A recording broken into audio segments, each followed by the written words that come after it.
The night was unusually quiet in the suburban neighborhood of Maplewood, where Officer Ryan Carter was on his routine patrol.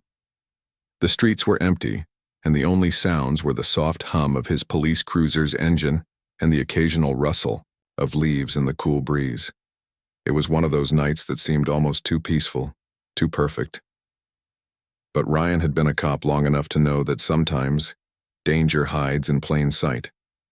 As he turned onto Elm Street, something caught his attention, a white van parked near the edge of the playground. At first glance, it didn't seem out of place. People often used the park during the day for picnics or sports, but at this hour, something felt off. The van's windows were heavily tinted, making it impossible to see inside. And why would anyone park here so late at night when the park gates were locked? Ryan slowed down his cruiser and pulled up behind the van. He grabbed his flashlight and stepped out of the car, his boots crunching softly against the gravel. His instincts kicked in as he approached the vehicle. Years of experience told him to trust his gut, and right now his gut was screaming that something wasn't right. He tapped lightly on the driver's side window with his flashlight, calling out firmly, "Police, please step out of the vehicle." There was a moment of silence before the door creaked open. Two men emerged, both looking disheveled and visibly uneasy. One of them fidgeted with his jacket while the other avoided eye contact altogether. They mumbled something about being lost and needing directions, but their story didn't add up. Why would two grown men need to stop at an empty playground in the middle of the night? Ryan's eyes narrowed as he scanned the interior of the van. That's when he saw her. A little girl huddled in the back seat, clutching a stuffed rabbit like it was her lifeline. Her face was pale, her eyes wide with fear, and tears streaked down her cheeks. She looked no older than 6 or 7, her tiny frame dwarfed by the oversized seatbelt holding her in place. "Who is she?" Ryan asked sharply, his tone leaving no room for lies. The two men exchanged nervous glances before stammering that she was their niece.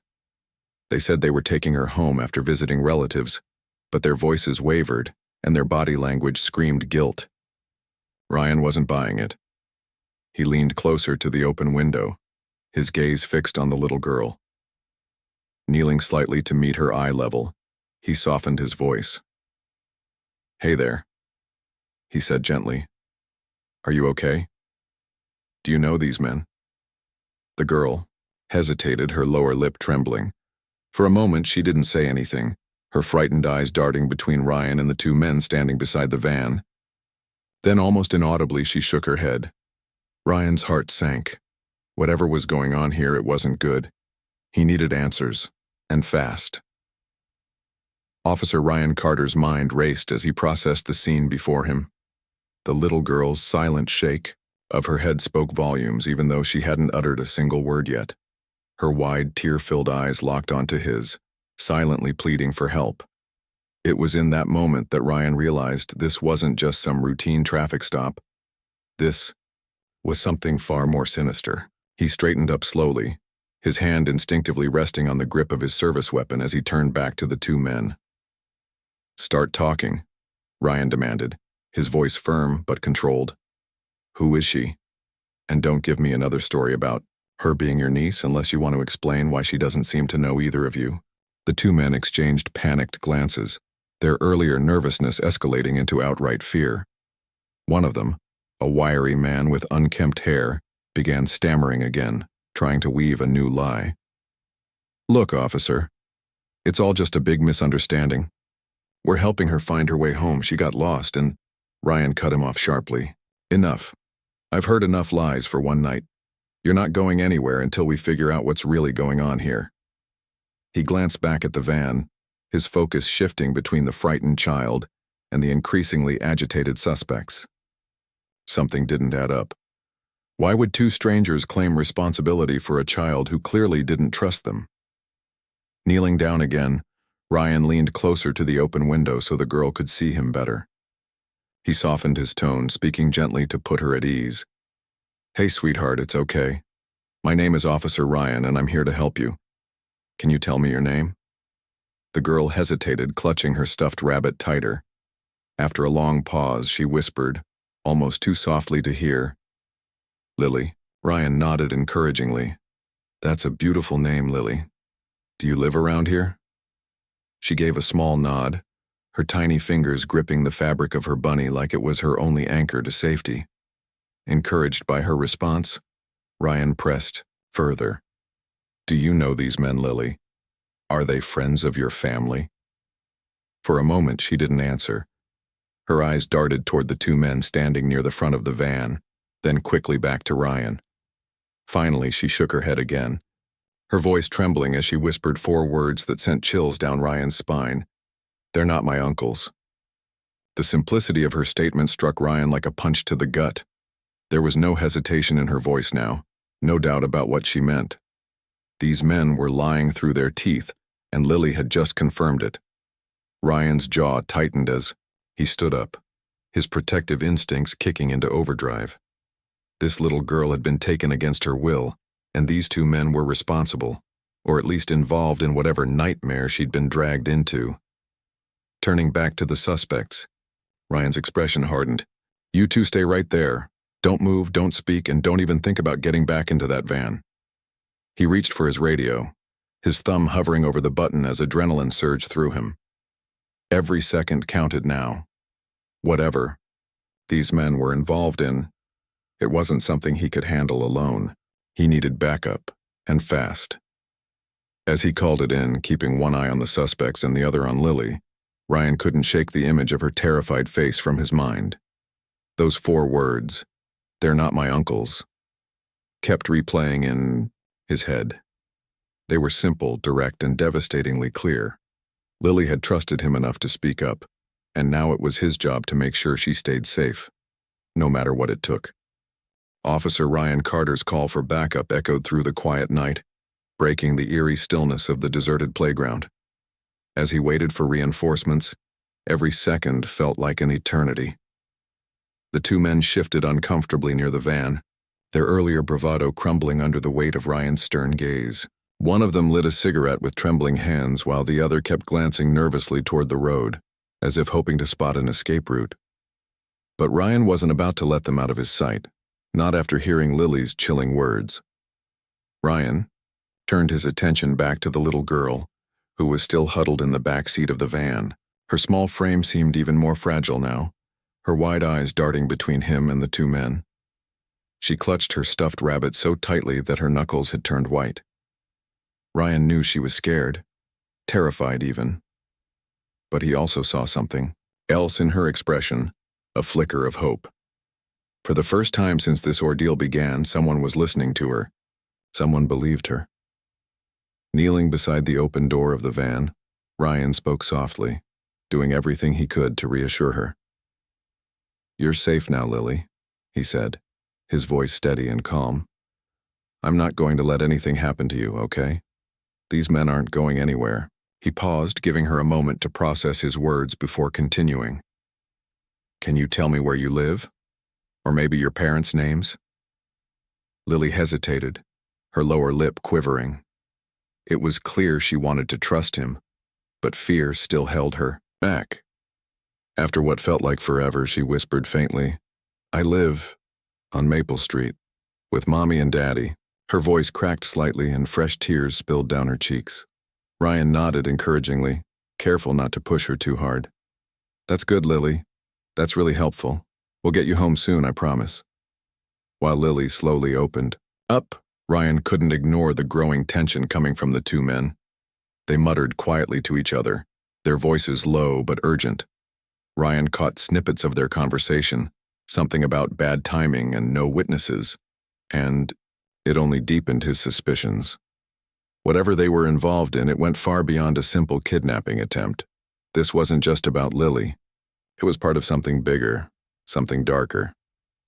To keep the situation under control, Ryan stood up and moved closer to the suspects, positioning himself between them and the van. His presence alone seemed to intimidate them, forcing them to take a step back. "I suggest you both stay quiet," he warned, his tone leaving no room for argument. "Anything you say can and will be used against you. Got it?" The men nodded reluctantly, though their restless energy suggested they were plotting something. As the distant sound of sirens grew louder, Ryan allowed himself a brief moment of relief. Backup was on the way, and soon he wouldn't have to face this situation alone. But his focus remained razor sharp.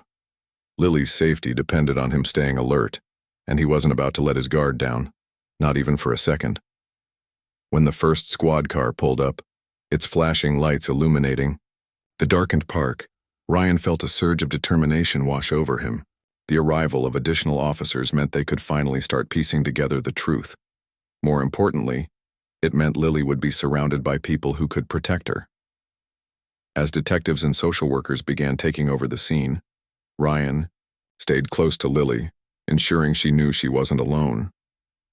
In that moment, Ryan realized how critical those 4 words had been. "They're not my uncles." Simple yet powerful, they had changed everything. Without them, he might have dismissed the situation as suspicious but harmless.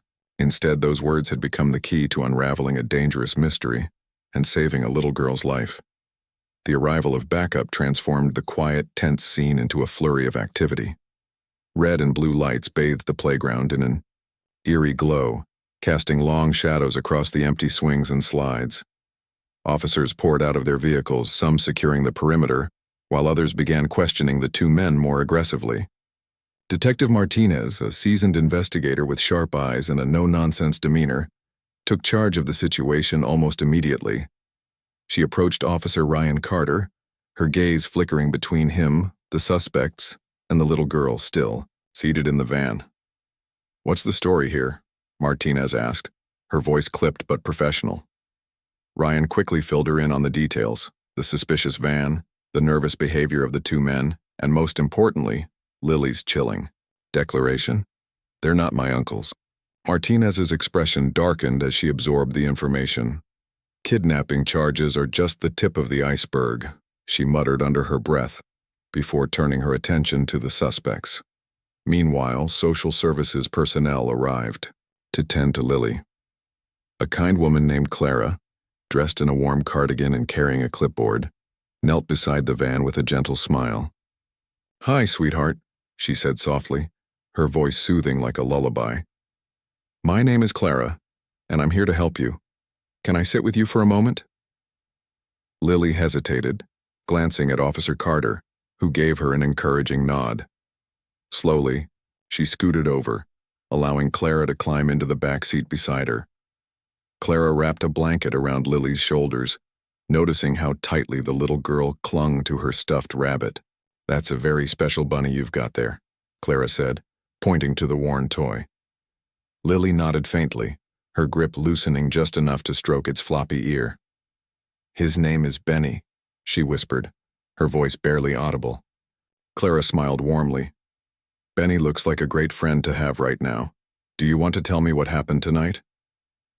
Lily's tiny body tensed, and for a moment, it seemed like she might retreat back into silence.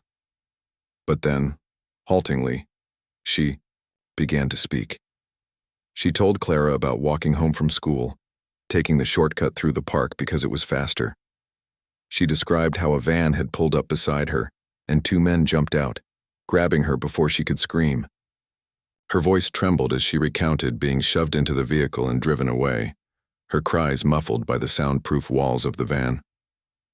"They kept saying I'd be okay if I stayed quiet," Lily whispered, tears streaming down her face again. "But I didn't believe them. I wanted my mommy." Officer Carter listened intently from a short distance, his heart breaking for the brave little girl. He noticed how carefully Clara handled the conversation, never pushing too hard, always letting Lily guide the pace. It was clear that Lily trusted Clara, just as she had trusted Ryan earlier. That trust was fragile but vital. It would help piece together the full picture of what had happened. Back near the suspects, Detective Martinez wasn't pulling any punches. She confronted the 2 men with relentless determination, firing off questions rapid fire. "Where were you taking her? Who else is involved? What's your plan?" One of the men tried to play dumb, insisting they were innocent bystanders caught in a misunderstanding. But the other cracked slightly under the pressure, blurting out, "We were just following orders. We didn't kidnap her." Martinez's eyes narrowed. "Orders from whom?" she demanded, leaning in closer. The man hesitated, panic flashing across his face. I don't know his real name. He calls himself the broker. He pays us to pick up kids and drop them off at certain locations. That's all I know. I swear. Ryan exchanged a glance with Martinez. This was bigger than they'd initially thought, a network operating in the shadows preying on children. The weight of the situation settled heavily on both officers, but there was no time to dwell on it. Every second counted in unraveling this web of evil. As the night wore on, the pieces started falling into place. Lily's courage had sparked a chain reaction, exposing cracks in a dangerous operation. And though the road ahead would be long and fraught with challenges, one thing was certain.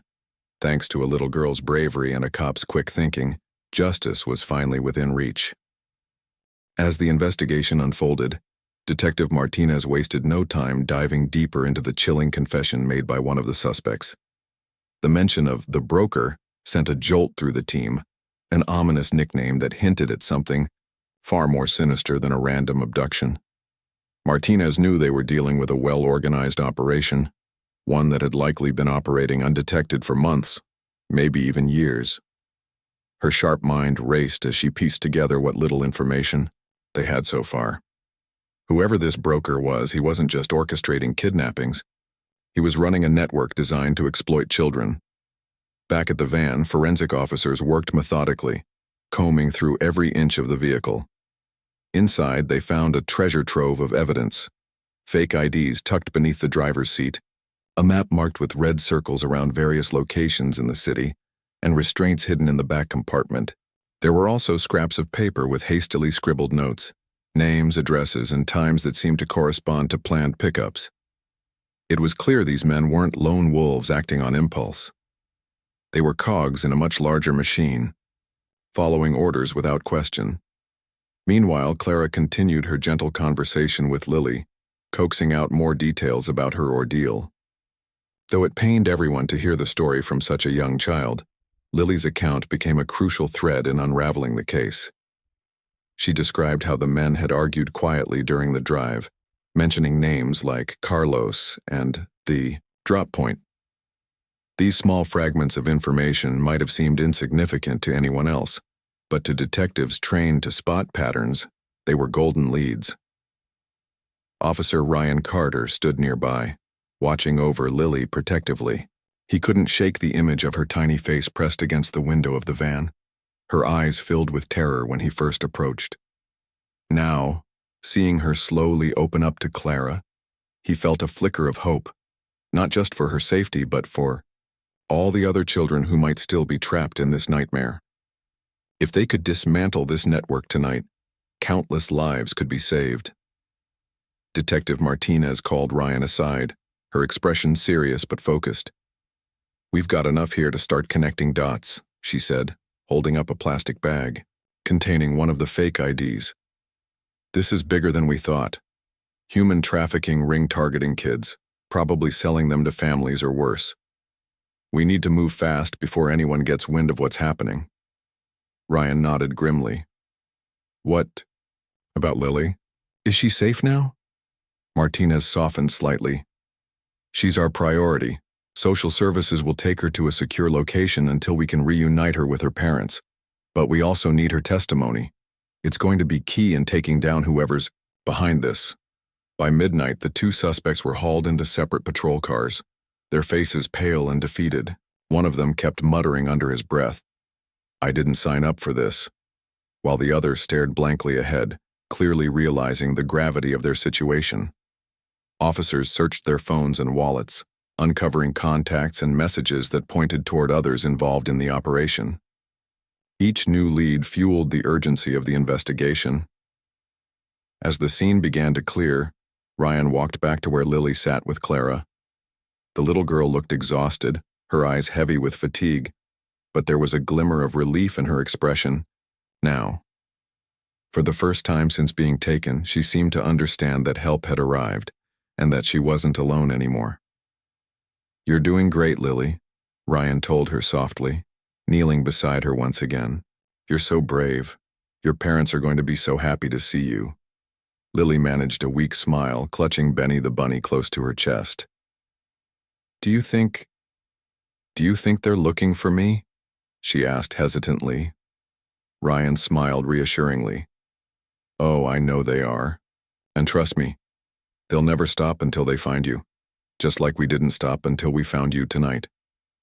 Her smile widened slightly, and for a brief moment, the fear in her eyes faded. In that instant, Ryan realized how powerful courage could be, even in someone as small as Lily. Those 4 words she'd whispered earlier, "They're not my uncles," had set off a chain reaction that would change everything. And though the fight was far from over, one thing was certain. Tonight, justice had taken its first step forward. The next morning, the case took a dramatic turn as detectives worked tirelessly to piece together the evidence collected from the van and the suspects. Detective Martinez led the charge, her team spread across the precinct, following every lead with precision. The fake IDs, marked maps, and cryptic notes found in the van painted a disturbing picture. This wasn't just a random act of abduction, but part of a calculated and widespread operation targeting vulnerable children. One breakthrough came when forensic analysts examined the suspects' phones. Hidden in their message threads were coded conversations referring to deliveries and packages, along with timestamps and GPS coordinates. These weren't casual exchanges. They were instructions from someone higher up in the chain. One name kept surfacing repeatedly: Carlos Vega. A quick database search revealed that Vega had a long criminal record, including charges related to human smuggling and exploitation. It didn't take long for Martinez to connect the dots. Vega was likely one of the key players in this network, possibly even the broker himself. But the investigation didn't stop there. Officers traced the red circles on the map, found in the van, to abandoned warehouses, remote motels, and unmarked buildings scattered across the city.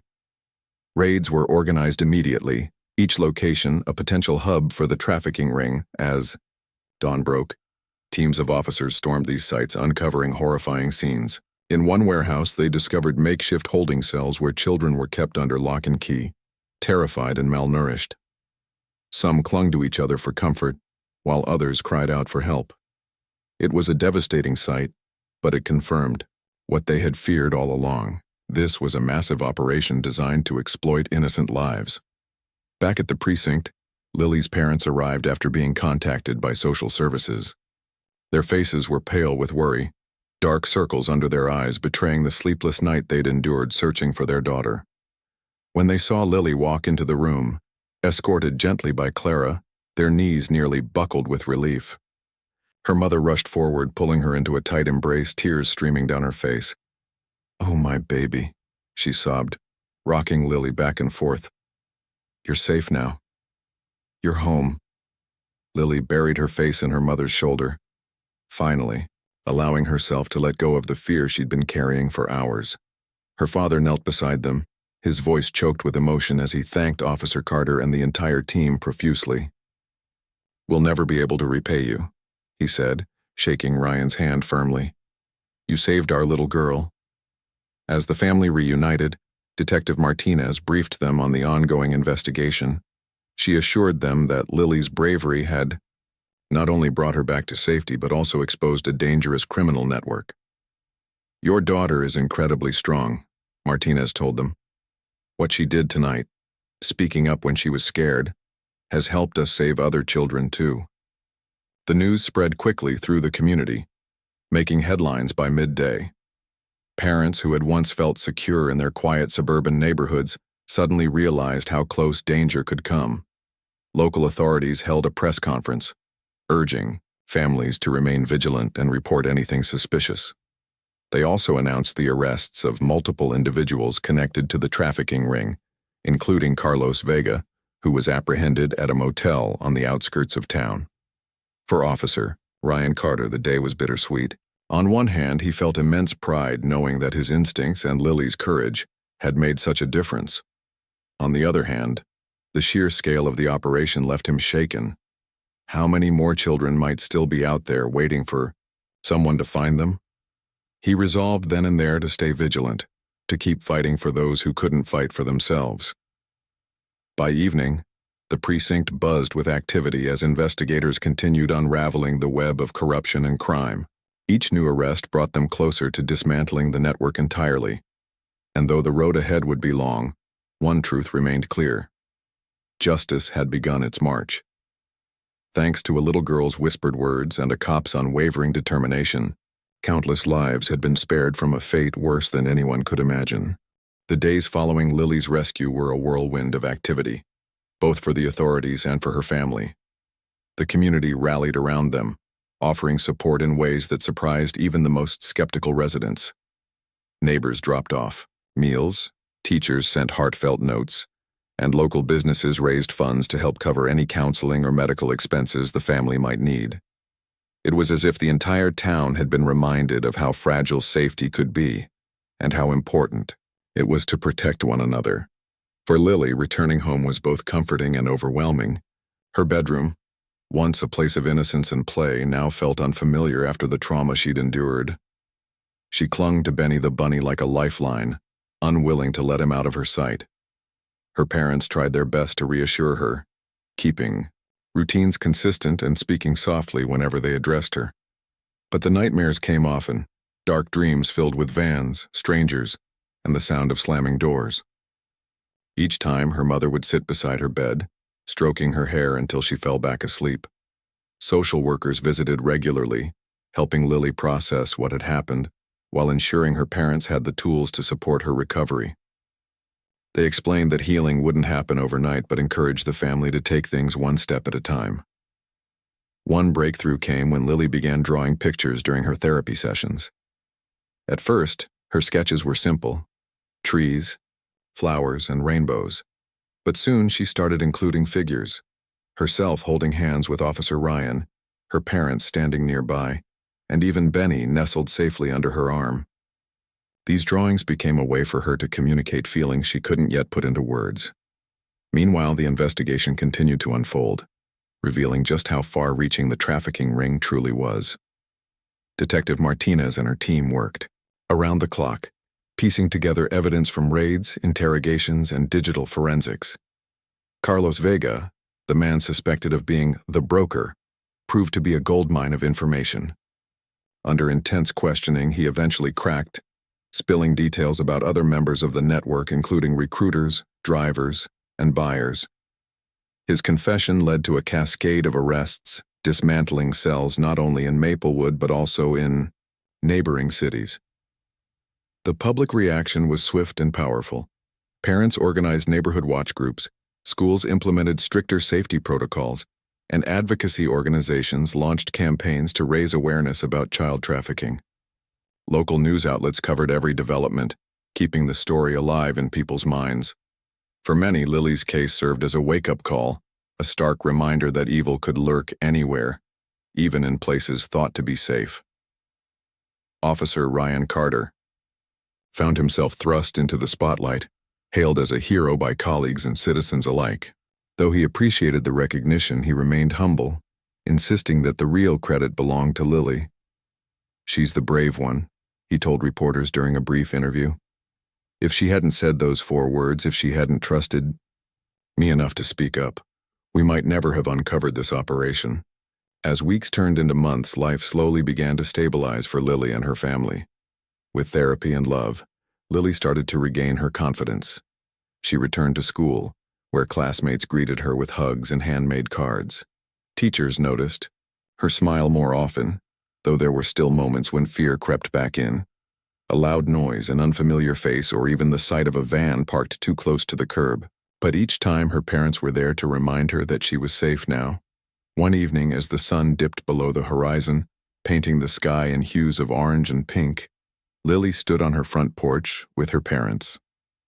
Across the street, "Officer," Ryan waved as he drove by on his patrol route. Lily ran to the edge of the yard, waving back enthusiastically. "That's Officer Ryan," she exclaimed, pointing toward his cruiser. "He saved me." Her father smiled, kneeling down to meet her eye level. "Yes, sweetheart, he did. And because of you, he helped save others too." Lily tilted her head, considering his words before nodding solemnly. "I guess we're both heroes then," she said, hugging Benny tightly. In that moment, surrounded by love and gratitude, it was clear that Lily's journey wasn't just about survival. It was about resilience, courage, and the power of speaking up, no matter how small your voice might seem. And those scars from that night would always linger. So too would the knowledge that bravery can shine brightest in the darkest times.